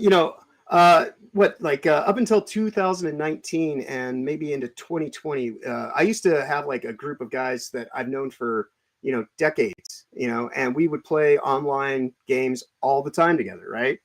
And, now one of them is my oldest friend, and he's the only one that I still am able to even talk to in the chat room that we had specifically to meet up and do gaming all the time. And I know people's lives kind of ebb and flow, and you go on and get things, but yeah, no, what you were saying is specifically an outgrowth of that whole idea of they don't want men to be able to have camaraderie and just some fealty to actually, be able to let off steam, be able to say things in a manner that kind of gives them a little bit more, understanding of, just being in this world. Or mentor each other, pass wisdom along, that kind of thing. Right. Yeah. And I swear that's part of that was also part of the push of putting us into clown world was, break up small businesses, break up, fellowship, and people's actual ability to connect. Because, it's another one of those, this is where I'm going to get a little bit whooshu. But I firmly believe that there's nothing solid in reality, including us. We're made of particles, we're made of energy fields and everything like that. And so, and we step back to the real conversation in just a second, but I just kind of want to get this out there. Is part of that whole thing about the 6 foot distance between each other was, friction happens no matter what, and if it's solid things, we understand it. Two sticks rubbing together is really easy. But if you're in someone's energetic field, you're having energetic friction, and parts of you, cascade into each other. And the more that we're able to actually have this communal aspect and be good with it, the more we can actually appreciate other people's perspectives and viewpoints. And so that was half the reason for doing the dismantling and putting people outside of their sphere of actual, energetic field space, so that they could make the detachment more pliable. And and I swear that's ultimately what's happened, is like men have been, from this whole event that's taken place, that we've been divided down to the spiritual level, it seems. And and if you look at trends of what's going on in the world, they don't want to talk about it, but a lot of men are ending up in Minecraft world these days, as an outgrowth to this inability to actually just be able to release their stress and vent and actually be able to deal with it in a manageable way before it gets to that point. Yeah, when you say Minecraft world, you're not talking about the video game. So yeah, I know what you mean. Yes, indeed. We like this again. At Badger live streams, we talk about men's issues, and that is one of the primary ones, and it's one that a lot of people don't want to hear about. But it is true. You are absolutely correct. I think that when we have something, we don't have something like, I don't know, higher to strive towards or work towards, and there's no purpose to our life, then yeah, that starts to look really appealing. And I think that in particular, that's the case with men. Because men are basically excluded from almost everything. Like there's no support system, there's no encouragement of friendship, there's no community. And I think that it's absolutely necessary. I mean, gaming is what's left. Like, why do you think, just as an aside, let's talk about some gamer shit, why do you think Helldivers 2 is so popular? Oh, Helldivers 2, it's got a Twitch factor that's immediate, but it's also just got an opportunity to it's rampant chaos. The people that are complaining about, well, why is it always got to have a no friendly fire going? And it's because that's the way the game's built. Everything in there responds to bullets. Bullets are bullets, and so there's this actual kind of visceral appeal to it. That and Starship Troopers, even though the movie's very different from the book, the movie's great because I love it actually it's one of my wife's favorite movies. That's how that's she loves it. Like we watch it together sometimes because it is so I don't know, okay with what it is, I guess. So yeah, and I think that's kind of the thing too with Helldivers is do we actually want to live in that reality? No, but it's a fantasy. It's an escapism. It's not connected to all this other stuff that they're trying to keep us locked in all the time. And that's why it works so well. It is. Yes. I mean, and I think that there is, because it is, there's no competitive mode. It's a completely cooperative thing.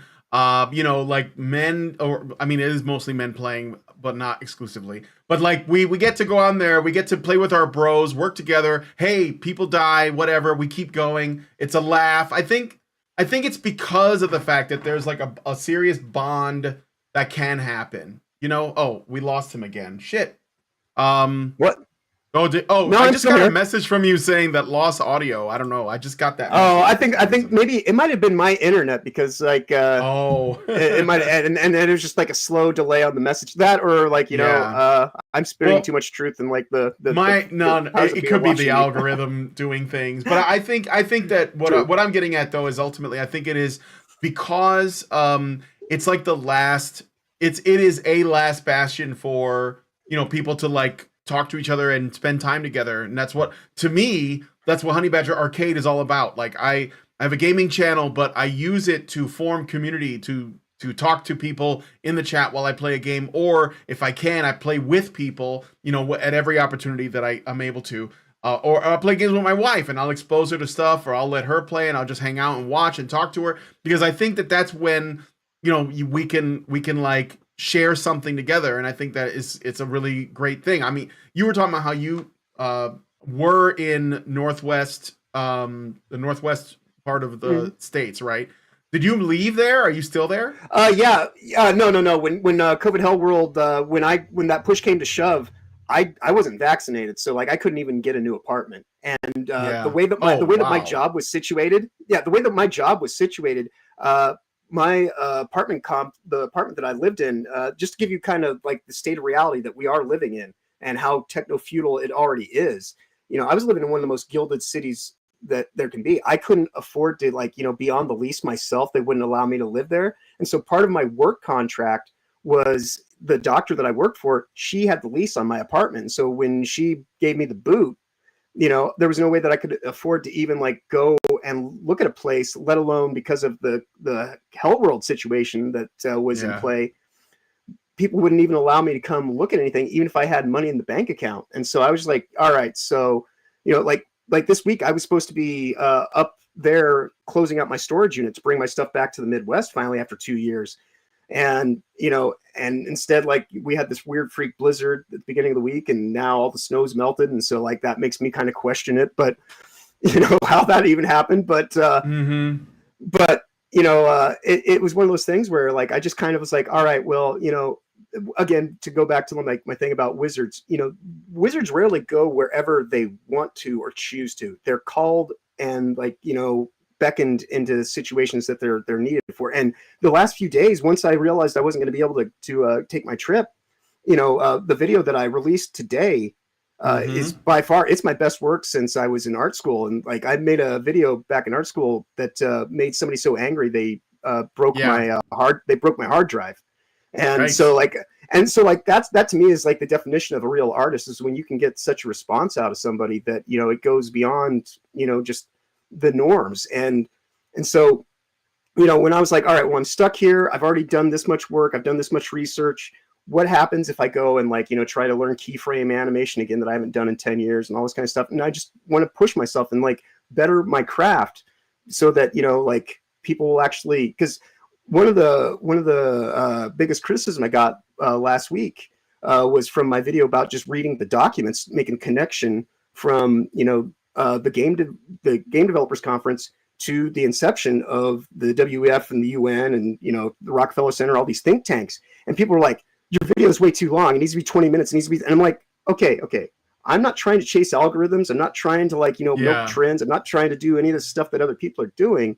But if that's all you want, you don't understand that you yourself are fueling and exacerbating the situation that's at hand. Because I had some people sitting here saying, oh, well, he's just a truther and he's just gonna I'm like, no, there's no cutaways in that video or anything like that. It's just an hour, a little over an hour of me just reading documents. And I have all the documents right there in the description, so people can go do their own research, verify that I'm actually saying something that's valid because it comes from the very sources that I'm talking about. And and that's the thing, is we need to learn to be more discerning. We need to open ourselves up a little bit, because I was saying earlier about the whole thing about star-bellied sneeches, they want us to be just as reactionary as they are, because that keeps this whole thing moving forward and keeps the focus off of where it needs to be, which is this centralized control state that's taking shape through the back channels until we lose every ounce of freedom and liberty we have. And we're in a complete, control state that's able to be locked down by, digital currencies, limited range electric vehicles, social, your social score kind of driving all that kind of stuff. And that's why they use video games, actually, is because all the things that they need to program that stuff into the system, they're already doing in service model games. Yeah. And so this is the, boiling of the frog, and just doing it degree by degree until the frog's unable to even save himself at that point. And that's where it's so important for us right now to actually use this time and opportunity to learn to come together in good faith and fellowship. I don't care what your belief system is entirely, and that kind of thing. The only thing, as long as you're a human and you're willing to give me a little bit of wiggle room, I will allow you to have your own perspectives on things and opinions, and you can be completely at odds with me on certain things. And and now I can actually do that again. Whereas 10 years living in the Pacific Northwest, I was amongst those people that was sitting here saying, oh, well, with all the vitriol and kind of saying, oh, these people are deplorable, and they just it's and then I had to actually deal with the situation where it's John, you're getting caught up in the fire, and you need to step outside the fire and actually take the time to reconnect with your humanity, forgive yourself so that you can forgive other people, and I mean, that's I mean, these seems like simple little things, but they want us to live in a complex world. and all that complexity. Like they say, the devil's in the details, and we live in this highly detailed reality now where everything is ultra high def and like all these kinds of things. But like Yeah. the binding force of it all is we're all just simple people, and if we could actually appreciate that, we wouldn't allow ourselves to be led by like we're living in a world that is trying to steer the ocean from the boat, and that doesn't make any sense. Like the ocean, if it wants to topple the boat, it will do it. And for the boat to my last video I was talking about the fleas and the dog analogy, and it's kind of the same principle of if you're inside the micro of the macro, to sit here and try to talk about like the macro as though you have control over it, like this whole idea that they're going to use climate change to enact these policies and things like that, it's just pulling at people's emotional heartstrings and getting it's like putting a penny in a fuse box so you can arc the breaker and just get electricity to go through, and eventually it will work, but eventually it's going to burn the whole house down. And that's what we're seeing take place slowly but surely. I was originally I was born and grew up in Chicago, and when 2020 came and we got the summer of love, that was when I left, because the chaos and violence was too much, and my wife, who emigrated to this country from Canada, she was like experiencing this stuff firsthand and was really afraid. So we moved to Virginia, which is where we are now, to get away from the craziness. And it's actually, I wouldn't say it's really rural, but it's definitely more rural than Chicago was. But yeah, so I feel your pain. I'm basically saying that I was, I experienced the same. Oh yeah, so, I actually lived in Virginia for a time there myself. I've been all over this country, actually.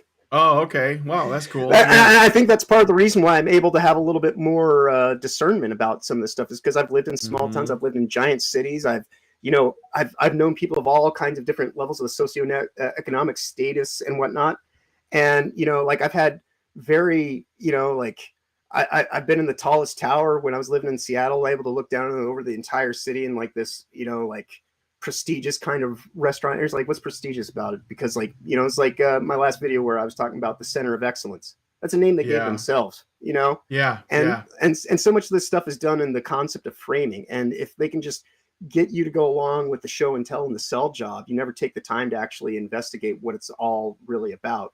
Yeah, this is why they always defer to expertise, right? And I think people have figured this out after the COVID thing. They're like, the experts say this. And at first, maybe years ago, people just said, oh, yeah, well, the experts, I mean, they sound smart. I mean, the word expert is in the name. But now, I think more people are like, well, that doesn't mean shit. Like, show me some receipts. And I think that's like, I'm glad. I think that people's consciousness is, yes, they're becoming more critical, and I'm here for it 100%. It has already, like 2024, it's only March. It's been a crazy year so far. And I mean, in terms of like people's awareness of like what's going on. So I got a super chat. I got to read it. Iggy Thunders gave us $5. Thank you, Iggy. And says, why does Hardy have a shiner? And why did they select that photo to coincide with an article about gamers? Gamers didn't touch her. Liars. Well, this is actually, no, this picture is from Phantom Pulse. Phantom Pulse is a friend. This is John Delarose. He writes books and comics and stuff. He was involved in Comicsgate early on. I don't know why the picture is used. I'd have to ask him if this was an artistic decision or if she was making a claim. I don't know, It could be along the same lines as me being problematic white guy. It's kind of like, all right, so she wants to sit here. Well, there is, because there's a lot of people who think that words are violence these days, and like they want to get across that. And it's like, words are words. Violence is violence, and only people who've never actually experienced violence will conflate the two as being the same. And so maybe, and this is just like my artistic eye. It's like, I mean, I see it and it's kind of like, oh, it draws you to the thing. But then if you actually read the context, and that's what the article is about, is the context, not the byline, not the picture, not the this or that. And so, so the small details are just that. They're small details. And if you get too caught up, it's like missing the forest for the trees, So, you don't want to look too closely at this. Yeah. But yeah, for sure. Somebody said something funny in my chat over at Badger Arcade. Heiner Lige, I hope I'm not butchering that. I'm sure I am. Says, in GG1, I was in a very different place, rejected their accusations. Now, for the most part, I'll just be Chad Yes. Yes, gotta thank those people kicking up a fuss against gamers back then for awakening the lions. Well, that's it. That's what it is, right? Like, I was saying this back then, and I got accused of this or that thing, because I was like staunchly against it. But I think the reason was because I was starting my awakening before a lot of other people were, and I believe, and I don't know what you think about this, but some people who were involved with GamerGate and have since, I believe that GamerGate, when it happened in 2014, and the sort of the conversation going on on the internet about ideological possession at the time, so more broadly, not just like GamerGate specifically, but just like the way things were being reported, etc., it led into, and I think there is a river, I guess you could say, that flows from that into things like Brexit, into Trump, but also into COVID, into Ukraine, and everything else, into like the growth of all of these like various alternative media platforms that people started, like Lotus Eaters and these other ones. What do you think about that? Do you think that has legs on it, that theory? Oh, most definitely. Because I mean, like, it even goes like GamerGate. The first GamerGate itself was an extension of the stuff that I was talking about earlier about like the GC 2009, where it became a celebration of women. And if you just look at the way that GDC has contorted and shaped and changed its shape and its motives over the last 15 years since that happened.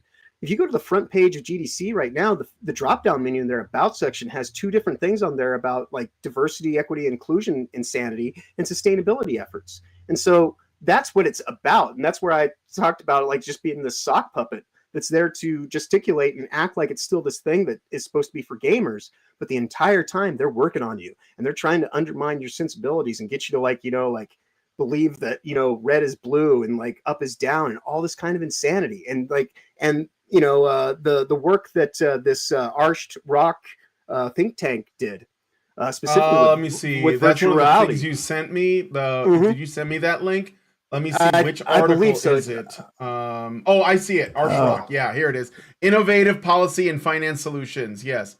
Go ahead. And so this Arched Rock think tank, their whole idea, they were paid to make a prototype for a virtual reality simulation, so they can go and they can put people artificially in the place where they want their mind's eye to be. And so, absolutely, and so in that video, I'm talking about how 20 years ago they were talking about how we were going to be underwater and California was already going to be gone and Florida was going to be under the ocean and all this kind of stupid shit and an inconvenient truth.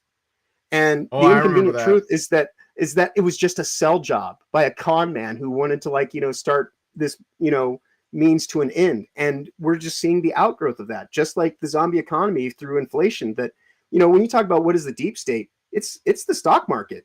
It's all this stuff that doesn't have to deal with being elected or having to be accountable to anything. They just make you beholden to their dealings. That's why they did the whole thing with Too Big to Fail. All these things that we're seeing are it's like looking at a plate of spaghetti. And you can pull any one individual noodle and it's going to have like a whole bunch of like spice and sauce and stuff like that to go with it.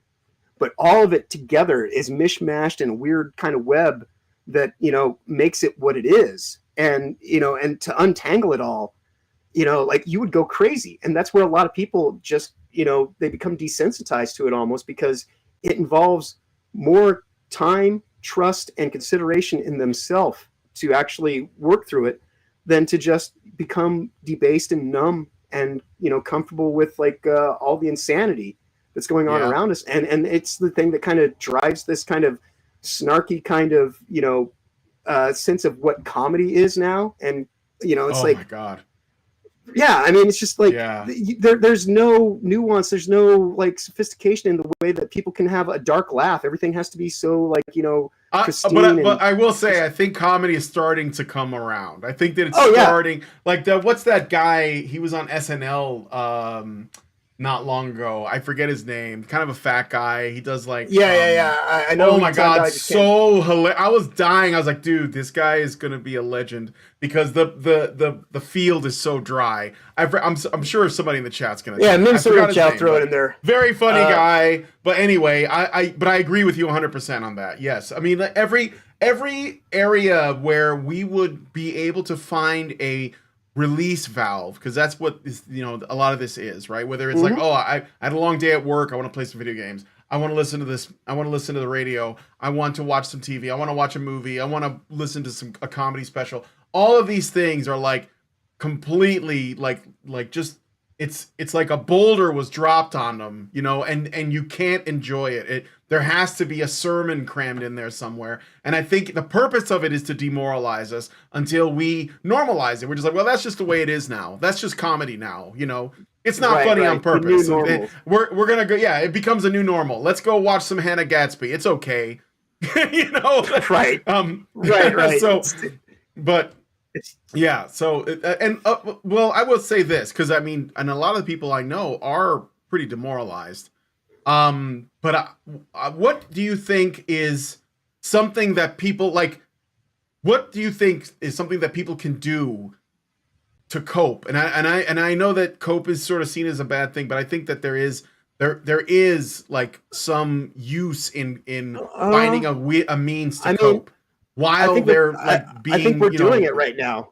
Yeah, Like that's you have true. to be able to. You just have to be willing to engage with people and actually get a little bit of deference from your own experience. Because like we used to commiserate through the misery, and now since lockdown hell world began, like everybody's just supposed to be in their own little bubble and not like actually like be concerned about their fellow And man. They that's where put they us in a want rat us. race, Yeah.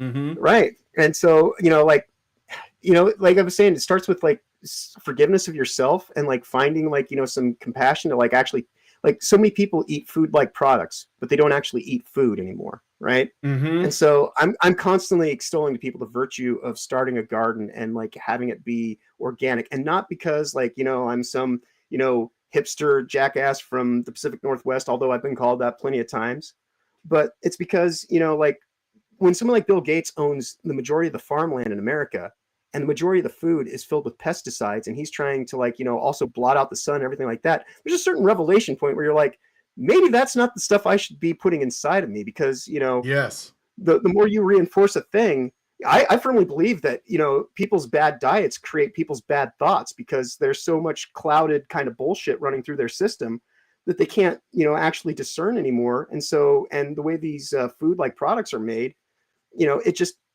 it jumps their circuit breaker, and like they're unable to actually process things appropriately. And so, like I say, start a garden, play some games with your friends, like actually find that way to break from the madness, because if Yep. you allow the madness to steer you, it's got us exactly where it wants, and this is what I was saying earlier about like the want to want, and they want us at this tipping point of insanity, rather than like Mm-hmm. actually being able to say, what, maybe I can like step back from some of the things that I hold to be so true. Like the importance to be able to laugh at yourself is, like that's again, that's another reason why it's problematic white guy, because it's like, why would you call yourself that? I've been asked, and it's Mm-hmm. like, because it's funny. It's in 2023 when I actually, I think it was tail in 2022 is when I made the name. It was such a, that phrase came out of nowhere. All of a sudden, everything was problematic, this and that. And so, like, I was just like, I was in a chat room in Friday Night Tights, and we were railing on Rangs of Prime, as I like to call it. Yeah, And Rangs of and Prime. yeah, and it just kind of like it just hit me like a lightning bolt that day, and I just changed my name right there, in the middle of the chat, and that's why it's actually John Richards / problematic white guy, is because I didn't want people, because I kind of developed a little bit of a following in the chat. So I wanted people to know that I was still that same guy. I was just like, I was taking on this handle now. And, Mm-hmm. and so, I often say, Gary, inspired me to get involved with like doing a YouTube thing, but Nerd Wars really kind of, just instilled in me like this is why you need to do this, and you need to do it now, because Yes. because he does talk about things that other people aren't taking the time to dive into. And I saw Yes. that he was just kind of like he had a little bit of a following because he put out like a really good video or two, and and I just tried to get involved because I was like, this guy's like a kindred spirit, and I feel like I could talk to him about things that nobody else is going to want to talk about, and we Yeah. both, we both have a backstory that kind of involves being an audience to Alex Jones, because like he's got his sunglasses that he always has on most of his videos, Yeah. Yeah. and so I was like, all right, well, this is like the perfect fusion between Nerdrotic and Infowars. That's why it's Nerd Wars, and and so I started to support him, and then he got involved with Angry Badger, and I started to support Angry Badger. And, and like slowly but surely, like since we've all kind of been working together, they definitely have far more success so far than I have. But, for a guy who's, in his mid 40s, who just kind of like, has spent the last 2-3 years of my life trying to undo the damage of being cast aside, this is the most I've felt alive in years. And that's what I mean by, you have to just learn to live again and learn to do the things that like are good for you just in terms of being an artist. Like I went to art school, and then I spent 10 years working in an office, and they were just drilling it out of me and like trying to take away my sense of humor and my sensibilities and my ability to just kind of laugh at myself. I was becoming one of those rigid jackasses with a stick up his ass who, was taking things far too seriously. And thankfully disconnecting from all that and kind of like having this experience, like I've been humbled by the world in a way that, like I don't necessarily adhere to any specific religion, but I do have good faith. And I believe that, no matter what you call it, as long as you have good faith, ultimately we all, can work together and actually like, see the thing that we're all kind of focused on together. Yeah. And I think that's the other thing that is lost in the world right now is people are they're told to just trust in the government, not have faith in your fellow man. That's right. And they're basically being conditioned to see the government as their god, and so like they're just substituting whatever religion they had before with this statist religion. But well, I will say that I really appreciate all that you have said, and welcome to this community because I'm all about making that grow. And I would say also when this is over, you guys share this around, please. Share it with Angry Badger. I'm following him on X, and share it with Nerd Wars. Let him know that this conversation, this one we're having, this conversations like this, these are crucial. I mean, I love Nerdrotic. I tried to get him on the show. I love Melanie Mack. I love that she pisses people off. I think that she's great for that. I love the honesty. Shad and Sargon. Sargon, I know. Like, I mean, Carl Benjamin. But I mean, I hung out with him multiple times. And I feel like blessed, if I could say, to have known them. But I do think that like this is a really good opportunity to form community. This is why I'm doing BadgerPod GamerGate. This is why I'm bringing it back. Because I think that these conversations are the crucial ones. We have to, and I think that it's going to consist of making people aware of what is really going on behind like the cultural vandalism, which I think is also important to talk about, why it matters that we talk about it and how to spot it. So like, this is what I want to do. I want to help people see, when you get something and people are like, oh no, this isn't woke. They'll be able to discern like, well, let's see, because sometimes it's not obvious. Sometimes it's not just like pink-haired, trans character or whatever. Maybe there's like something subtler that you should be able to identify. Maybe there's just like something in the spirit of it. Because ultimately, I think that because I believe in property rights, you should be able to choose what you spend your money on, what you spend your time on, what you spend your effort on, and that you shouldn't be doing that for people who hate you. So it's pretty simple, yeah. So I got this. Speaking of which, I'm going to add another consulting firm to the list of consulting firms that probably should be, added to like Sweet Baby Inc. This was sent to me by Chit Chat Cat. Thank you, Chit Chat Cat. I saw that you were in the Twitter space, but then you left. I don't know if it's because you were having issues. I know that this thing dropped and I had to restart it at one point. But I am still here if you guys want to pop in, and I'll give InQcell an opportunity to say something. If you want to say something, InQcell, let me know. And I'll give you like a 30-second chance to say something to what we've been talking about. Just like give yourself some time to think it over. But this is from a Twitter account called @EvilShannon. And the name is Shannon Ingalls Wants to Save New College. And this is what it says. I'm 42, been in games for 10 years now. I run a narrative design and writing studio called Martian Brothel. I went to Martian Brothel. It's not set up yet, so there's no website. This is very, very new. But apparently they're going to be setting up a website on Wix because that's where it took me. And I have a few games releasing soon. So she's working on some games, but the website's not set up yet. Marvel's Midnight Suns, God of War Ragnarok, so she did work on that. God of War Ragnarok, Read Only Memories Neurodriver, Redacted at Ghost Story Games, Redacted at Redacted, so I guess some things that got redacted. I also worked at Telltale Games, mainly on both seasons of their Batman franchise, but also a little on Walking Dead, Minecraft Story Mode, and Tales from the Borderlands. I started off as a journalist, editing my college paper and majoring in cognitive psych at New College of Florida. I then moved to Austin and ran an e-zine called Recharge before attending UT Austin on a Michener Fellowship for Screenwriting. Yeah, there's a whole story, but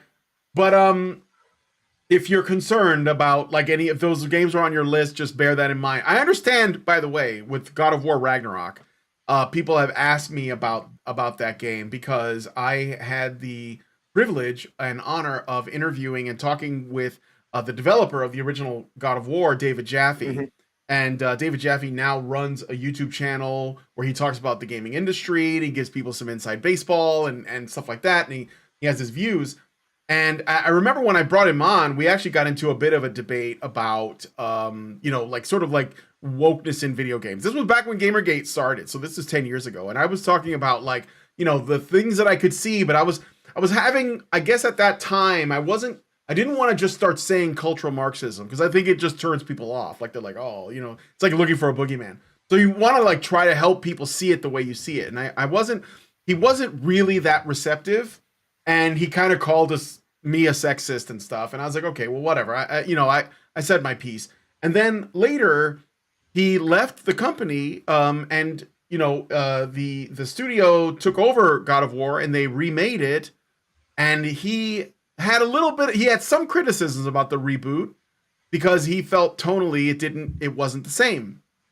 And I was like, well, yeah. And obviously they wrote articles about it because they were saying, oh, well, the old God of War games promote toxic masculinity and we want to get away from that. So we're making a softer Kratos and, we're going to change the tone and make it more mature. This is one of the buzzwords they use is they're saying they're going to make it mature, which basically means like they're just going to, make it the way they think it should be. It comes from the same kind of elitist, we know better attitude. Like we know what mature means, right? And so that's what they did. And he didn't like it. And I tried to tell him, I was like, well, they're going to destroy your legacy, right? Like this game, okay, is your baby. Like George Lucas, like he said, Star Wars, those are my kids. And I sold my kids to the white slavers is how George Lucas described it. And now that they've done what they've done, it is that because when you think about it, if you're a creative, I'm an artist. If you're a creative person, you create something that is like your child in a way. And if it becomes popular, like Stan Lee creates Spider-Man, that's his baby, right? If someone else takes over and they completely like bastardize it, or they take the skin off of it and put the skin on something else, like they did with Ghostbusters, then you're gonna see that what you made is not what it was, even if it has the same name and it's the branding and it's got like all these other things, but it has no soul. And so when they made God of War Ragnarok and they actually made a scene in the game that explicitly shits on the old Kratos, and David Jaffe he kind of blew his top, and ranted about it. And I was just sitting there shrugging, like I tried to reach out to him. I was like, well, you want to talk about it? But he never got back to me. But I was like, well, of course this was going to happen because what you made, they didn't like. And the reason was because it was popular with people like us that wanted to just play fun games, right? So this is why I say, you got to protect your the things that you love, especially if you created them, because you can't trust that other people are going to treat it with the same respect. Like look at Tolkien. His son, Christopher Tolkien, guarded that IP until he died. And the moment he did, the rest of them just treated it like sold shit. It to Amazon. Yeah. Yeah. Yep. Yeah. And so like, this is the thing, like, of course, these things inevitably will happen, because even if you pass it on to someone like before you die, like your son that loved it as much as you did, because literally Tolkien read these stories to his children, eventually there will be a generation that comes along that doesn't have the same reverence for it, and they will treat it like garbage. And it is a shame. It's tragic. It's like a death, you know? Most definitely, most definitely. And that's like actually the thing that I was talking about this all the way 20 years ago when I was in art school, saying, trying to point out to people what was happening, because these intellectual property branding houses, like Warner Brothers isn't Warner Brothers anymore. Like how many times has it been sold in the last 10 years? Like, and ultimately, so like you just have all these hedge funds that own the intellectual property brands, and like people who lack creative skill and ability and have no talent, they rely on the familiar of those Logan's brands, slogans, and like, just the things that people already know, because they can only work at that surface level. And so everything gets agenda platformed because that's the only thing they know. And they have no actual experience to draw from. And they usher in more of these glad-handing yes men, of all shapes and sizes and races and creeds and genders and whatever, because ultimately what they're looking for are people that are, malleable and like easily replaceable, and, just willing to just like follow orders. And so like this whole corporatist conceit that is overriding while, undermining, it's getting us from both ends. And so it's using the weakest amongst the strong to try to convince the weak that they are strong, and the strong that they're weak.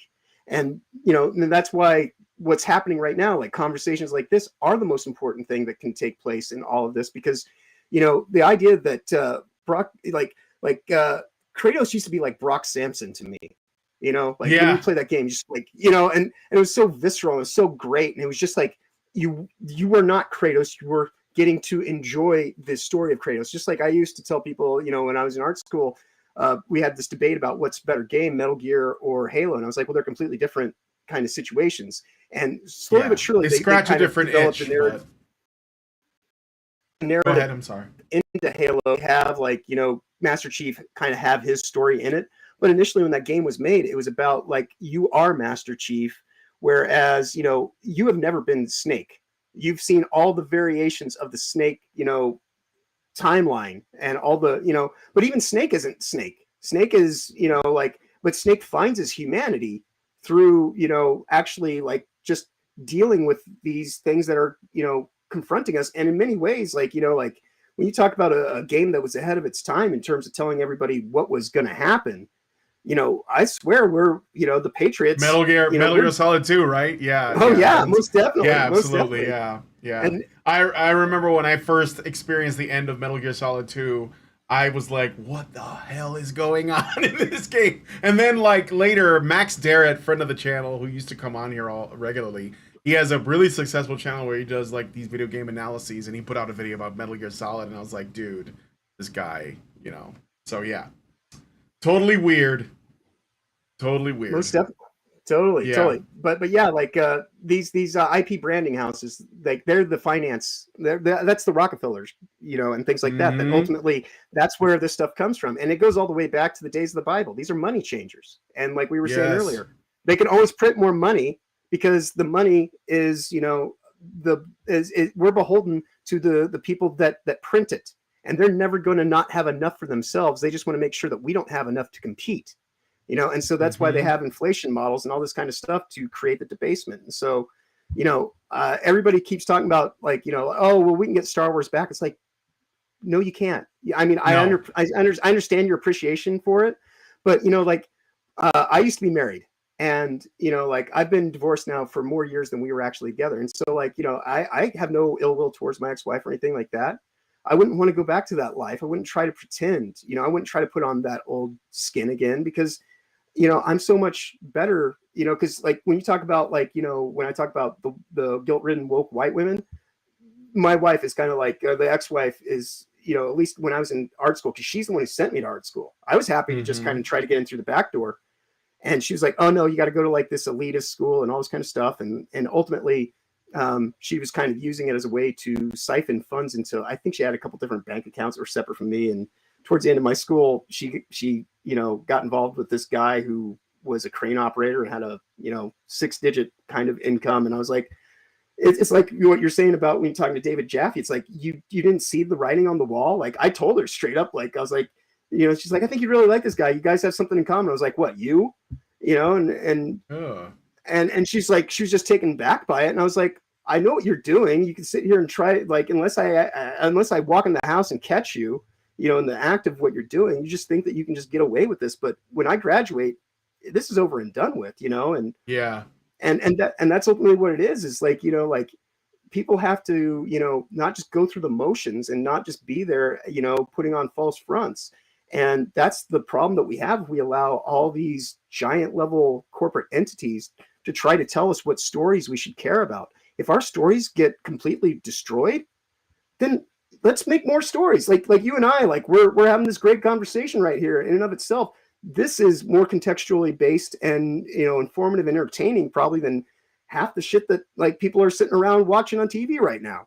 Oh, absolutely. And I think we reach more people too, actually. I mean, maybe not this show, but generally, like I think more people watch like YouTube videos that have like insightful and interesting information or discussions way more than they turn on the boob tube. And that's why there's a push to not just control our video games and not just like our television and our film and our music, but also the internet, social media itself, the discussions going on there. Because I mean, wherever there are people acting, freely and talking to each other freely, there's danger, because that means we could exchange knowledge and information with each other and, organize and become friends and, whatnot. So right. Yeah, they're going to have to shut that down. So yeah. Yeah, anyway, that was really good. Thank you. I should wrap it up because it's almost been 2 hours. And I don't want this to be super long. But is there anything? Yeah, absolutely. Is there anything that you wanted to like really like maybe you didn't get to say that you were hoping? We covered so much. I would say that if you are interested in the stuff that I've been talking about and researching, by all means, go check out Problematic White Guy on YouTube. My Insert Token series is specifically about all this GamerGate insanity, and it's such a wide, huge thing that hasn't even been fully broken open yet. Like I've cracked the egg, and then I handed a big chunk of it to Nerd Wars because he's got a much better following. I'm like, dude, this is more important than me. I don't like if I can find a way to sustain myself through this work, awesome. But ultimately, I'm concerned about freedom and liberty. Actually, like, getting truth to the masses in a way that, like, don't trust me. Go and double check my work. That's why I put all the links right there in my descriptions. Like, do your own investigation on it. Make your own videos about it. Get to know how all these things interoperate, because ultimately that's how we take away their capacity to undermine us. And then, we can actually be a fellowship of people who are people again. So that's like my main thing. That, and like I said, grow a garden. And, like get the people around you to grow gardens and grow different things. We can all exchange. And so we can have, like a parallel economy where we don't have to rely on their poison and all this, Lots of people are working on parallel economies too. There's a lot of stuff going on that's pretty exciting, honestly. So yeah, thank you, Problematic White Guy. Let's stay in touch. And definitely. I'm gonna be around every Wednesday. I'm gonna be hosting a Badger Pod GamerGate. And I will also be doing regular videos on Honey Badger Arcade. A lot of them will be game streams, but occasionally when I get a piece of news that's interesting, I'll put that up there as well. Most definitely. Yeah. Like I say, anytime you want to welcome me back, this has been a great experience. One of the best experiences I've had in years. And, I will be giving you my gamer tag. If you have a PlayStation, we can do some Helldivers together. I don't have a PS5 because I'm poor, but I do have Helldivers on my PC, and I know that that's the great thing. It's crossplay. We can do crossplay on that. So yeah. Cool. So and like I say, if you need another mod at any point in time, like that's kind of how I'm just building myself up right now, is through the work. Like.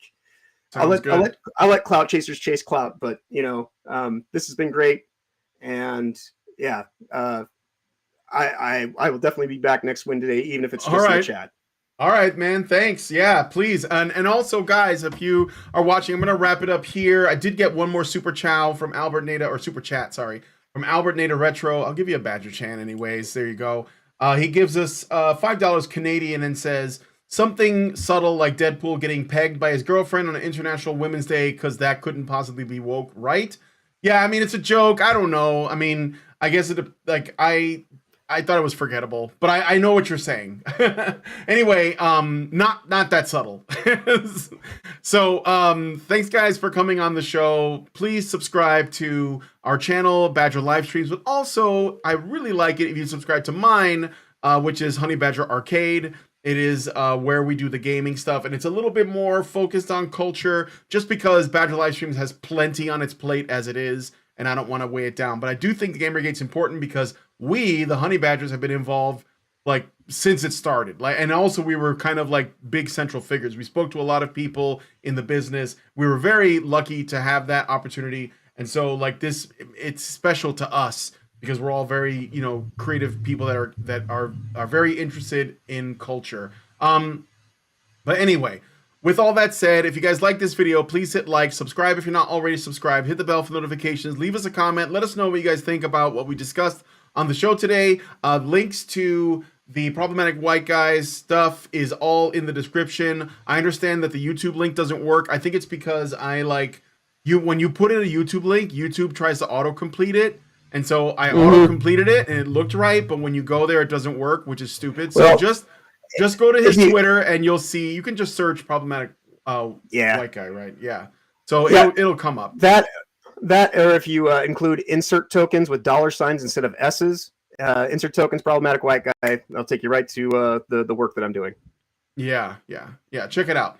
So, please do that. And thanks, guys, so much for coming on the show. If you can get my channel to 500 subs, I will start a Discord server, and that way we can form community, because is what I think is important. So, thanks so much for coming on today's show. Thank you so much for joining us. Thank you, InQcell, even though you didn't say anything. I was hoping that you would, but that's okay. And see you guys in the next video. Have a good one, everybody. Activists are machines, dude. Okay? They are literal machines. They are talking point machines. They are impossible to fucking deal with, especially if you have a couple dudes who have good memory on top of that too. Holy shit, you're fucked.